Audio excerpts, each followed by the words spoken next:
Hello and welcome to the Malika Writes channel. My name is Malika Writes, and today I want to talk about The Green Knight with Dev Patel. I recently watched The Green Knight and I went in with my expectations a little below average. It's been a while since I watched a really great movie that wasn't based on a true story. The two true story sort of movies I've watched have been Respect with Jennifer Hudson and The Courier with Benedict Cumberbatch. The other movies I've watched recently that weren't based on true stories were Jungle Cruise, Free Guy, and Space Jam: A New Legacy, but they were all sort of pass over your head sort of movies. They were just feel good movies. The Green Knight, however, was an absolute pleasure to watch. The movie itself was not too hard to follow, and I admit, if you're not familiar with the archetypal story of a boy's journey from childhood to adulthood, some of the scenes in the movie won't make a lot of sense, but overall, the movie is quite easy to follow. So, this is your spoiler warning because I'm going to be talking about why the movie works and sort of really going through the archetypal story that's embedded in the movie. And I personally think this was a great movie. I think it has the potential to become a modern classic. So I hope that you bear with me as I explore this movie and sort of draw out the archetypal story embedded within it. The film has a sort of theatre play feel. It doesn't take a lot of effort to translate this onto a stage. So it feels very much like an ode to that classical medium of storytelling. Sir Gawain is headstrong, reckless, and in his mother's pocket. There isn't really anything about his life worth telling. We're quite literally introduced to him in a brothel as he stumbles after a woman. He's not Aragorn, I can tell you that much. There comes a time in every boy's life where he must be forcefully separated from his mother, and that is usually when life comes knocking. It's his mother who actually summons the Green Knight. So his mother is Morgan Le Fay. He's the nephew of King Arthur. The Green Knight represents life, nature, the world, reality, either one will suffice. The Green Knight himself is the Earth's champion. There is a reason why we refer to the earth as she. Femininity is all about facilitating life and transforming from one state to another. It is incorrect to say that the feminine gives life. No, that is the masculine. The feminine is the realm of potential, and when the living and active force of the masculine interacts with the potential of the feminine, you have life. Think of the sperm and the egg. So in The Green Knight, Gawain has been just existing within the realm of his mother's skirts. And so, like a good mother in the absence of a father, she exposes him to life, and life is terrifying. It's the equivalent of the widow sending her son to the next town to become the apprentice of his uncle. Gawain obviously doesn't know how to confront it, and he sows a very hefty seed. He could have given the Green Knight a scratch, that was within the realm of possibility in the little game they had going on. But he chops off the Green Knight's head, and that essentially sows a seed that he has to reap a year later. That's obviously a very moral lesson. You reap what you sow, and that's the benefit of having a father, because fathers represent rules, boundaries, and consequences. It's why wrestling between father and son is very important, because that teaches the boy in a very kinetic way that actions have consequences and there are boundaries that you have to abide by. There's a thin line between a game and an actual wrestling match. So that teaches the boy these boundaries, and obviously Gawain doesn't have that, so he sows this very costly seed. He spends that year basically doing the same thing he's always done, and then the year runs out and he has to go on this journey. He has to leave the safety of the world he's always known and go out into the world. And he still has his mother's sash around his waist that will protect him from dying and actually facing the consequences of his actions. But life almost immediately takes that protection away and strips him of everything, and that's very important. It's very difficult to protect a child once they've gone out into the world, and this is something that parents, especially mothers, have to really contend with, because when you give birth to a child, you almost still have to sacrifice that child up to the world and to nature, because you can't protect them forever, and overprotection does a lot more harm than good. In fact, it creates horrible manifestations in the real world when we have children that are not prepared to take on the world. They just collapse or they give into anarchy. So then he encounters the divine feminine in the underworld, because that's the only place you can encounter the divine feminine. She is that deep rooted inspiration, she's potential. And Gwaine has to learn that a knight does things because his code of conduct demands it, and not because he will be rewarded. He has to confront that potential before he can become a man, and the way to confront potential is to engage in labor. You have to work. After he completes the task set for him by the divine feminine, he gets a revelation from her. The Green Knight is someone he knows. Well, we know from watching the film that the Green Knight was summoned by his mother, who wanted her son to become a man. So that's a pretty significant revelation. It's not one to take lightly. And in a way, even if his mother didn't summon the Green Knight, we all know what life is. We all know that it's there. The world is there. We can see it. And there's a big point made about this in the movie, that we all see life. Green is what's left after everything else is sort of decayed, and there's a big deal made out of that. The journey continues on, and it's rough. He goes through a lot. He's starving, he's half delusional, but then he's rescued, and this part is really interesting. One thing I love about this movie is that the physical threats are minimal. There isn't a lot of violent fight scenes in this movie. This isn't about picking up a sword and waving it around. It's much more internal, and I think modern men can really gain a lot from this movie. So Gwaine is rescued by a man and taken to his house. His journey is almost over. He's done so much and he's been through a lot. It's often the case that when you're the closest to your journey's end, that's when the darkest hour approaches. And what is darker than temptation? What isn't Gwaine offered in this house? Flattery, food and drink, pleasure, the protection of that magical sash once again. It's stolen from him and he has the opportunity to gain it back. He accepts it all, and the lady of the house says, "You're no knight." It's a very brutal thing to say, but it's true. He's failed every test of discipline, diligence, and integrity. He's not a knight. He has not stood by that code of conduct, and that was something knights were expected to die by.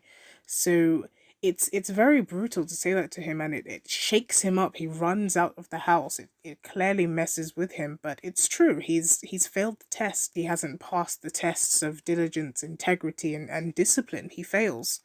So we have this scene with the man of this house that he's been staying in, and he kisses him on the lips, because the deal between the two of them was that whatever he was offered in the house he would give back to the man. And he by kissing him, it's almost this moment where we know that the lord of this house knows what he has done. He has fornicated with the man's wife, to put it politely.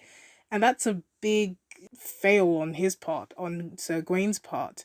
He's defiled the sacred trust that was given to him by the man by allowing him into his house and letting him get that close to his wife. So, as expected, Gwaine cannot face the Green Knight, and we get this flash forward of what could happen if he were to run away from this challenge. It's not exactly great, and in the end, when he takes off the sash, his head falls off anyway, but only after he's lost everything he ever loved and knew. Which is interesting, because we're often told by society that men need to be more feminine, but what seems to happen is that an excess of femininity in men doesn't manifest as a sweet and gentle person. it manifests as a propensity towards violence and anarchy. And this is definitely what we see in this little peek into the future that Grain has. And Grain can never take off the sash um in that foresight that we get. Even when he's consummating his marriage, he's got this sash on. He can never escape the safety provided for him by his mother. He never becomes a man. Instead of being surrounded by the knights of the round table as King Arthur was, he's surrounded by women, and even they leave him in the end. It's a very potent moment. So he has this foresight and he takes off the sash and faces life head on, no pun intended. The ultimate message of the story is about confronting the world. You've got to meet that potential and you can't cower from it, because if you do, you only bring chaos into your protected realm and it destroys everything you hold dear. And when you don't confront that potential, when you don't exude what masculinity is supposed to do, which is confronting the potential and carrying a load and doing work and sticking to a code of conduct, when you don't do that, you actually begin to manifest toxic masculinity, which is not what we typically say it is. Toxic masculinity is the manifestation of the tyrant archetype. So this is, for example, the Gaston character. And it doesn't necessarily have to be as bombastic as that, but what that seems to be is an affinity towards violence and anarchy, which is a symptom of an excess of femininity in the male framework. And that's definitely portrayed in the movie with his inability to take off that sash, which is the symbol of his mother's protection. And it ties in with the revelation that the divine feminine gives him when she tells him that she will strike him down with all the care she gives to him, and that the Green Knight is someone he knows. That's a reference to that protection that his mother gives him. It's his inability to escape from the feminine influence. And that's not to say we should cut boys off from their mothers, but there's a certain point where you must leave the safety of the home, of the womb. You have to leave because you have to face the world. And that's essentially the moral of this story. It's the boy's journey to manhood, and I think it was very, very well portrayed in the movie. In our culture, there are typically three benchmarks for identifying masculinity, and we see this in the Green Knight. So there's the ability to have money, which his status as the king's nephew gives him, and the second is the athletic ability. His ability to carry a sword and ride a horse and all of that indicates the athletic ability, and the ability to have intercourse with a woman, and supposedly a lot of them, which is the third thing that we see him doing. In the first scene that we meet him, he's running through a brothel, chasing after this woman that he's spent the night with. So these are the three things that in popular culture, in secular culture definitely, that define the masculine experience. But what they do is that they produce a Gaston archetype. That's the tyrannical archetype. That's the false manifestation of masculinity, and it does nothing for anyone.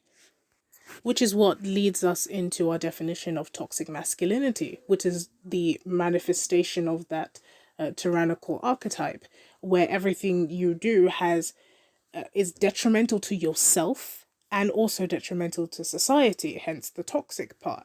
That's where that all comes from. It's not necessarily society's expectations, because as we can see, society's expectations were for Sir Gawain to grow up, to not give in to the Peter Pan syndrome that he had for the vast majority of his life until the Green Knight shows up. His own mother wants him to grow up. She summons this beast to make him grow up. And that beast is life. It's the outside world. You have to kick him out. And that's it's a very dramatic. But when we put that next to the scale of the problem, Sir Green is not contributing to society in a positive light. That's the scale of the problem. So we need this beast of life to come and get him out of the house, essentially. And you can't retreat into fantasies and expect something to happen. That's what we see a lot in the modern world. And this is not an attack on video games or books and movies, because I think these things are positive things. They are things that aid creativity and they're good outlets. But when you begin to retreat into them as a way to cope with reality, as a way to almost avoid reality, that's when we have a problem, because you're not confronting the potential of our life.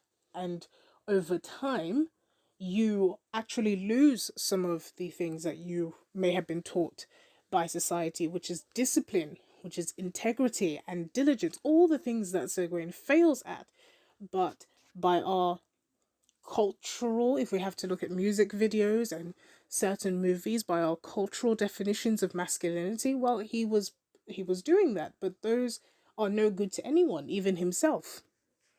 So I think the movie was definitely great for that, because it showed that Sir Gawain had to go through this journey, and it was not just for society's benefit. And that's why I like the fact that it ended the way it did. We didn't get to see him go back and become a better man and all of that.